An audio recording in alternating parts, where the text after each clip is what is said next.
I'm Andrew Ross Sorkin of the New York Times for DealBook, here with Rob Cox of Reuters Breaking Views, and we're talking about compensation. You also wrote a pretty provocative column about a new comp idea that Barclays is contemplating. Tell me about it. Yeah, these are called contingent convertibles. It's basically a bond, which if everything goes wrong at the bank, turns into equity. So hold on. Let's just take this one step back. So if I'm an employee of the bank, this is how I'm going to get paid.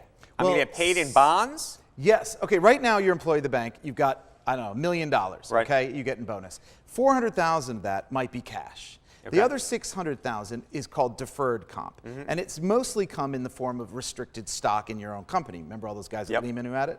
Didn't work out for them. But now what they might do is they'll say, okay, instead of getting 600,000 in stock, we'll give you 300,000 in stock and 300,000 in essentially a bond. Now it's a bond which, for regulatory purposes, can be converted to equity in a heartbeat if, for example, there's some problem with the bank and regulators deem it needs more capital.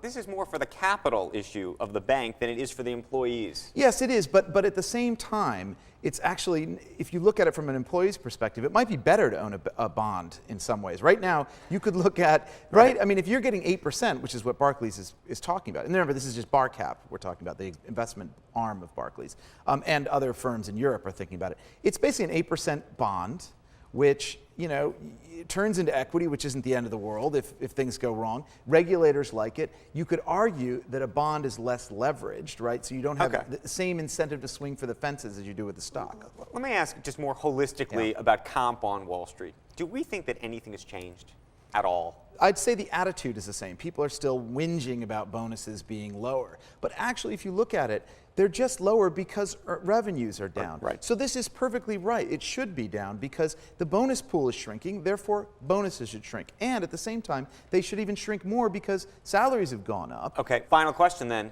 Is this a new reality? Meaning the lower bonus, is this the new reality of Wall Street, or is this a temporary sort of bump along the road, and 2 or 3 years from now we're going to be talking about much bigger numbers all over again? Well, I think we're looking at austerity around the world, in the developed world, for the next few years. So I would say yes, it's going to be sort of austere. Austerity is going to rule the day. But I will say Goldman Sachs or Morgan Stanley has an absolute banner year. Bonuses are going to be up, whatever the revenues are up by. And whatever the optics. And so whatever the optics, I think so. Because everybody's going to feel good if that happens. Rob Cox, thanks for the conversation of Reuters Breaking Views. I'm Andrew Ross Sorkin of the New York Times for DealBook.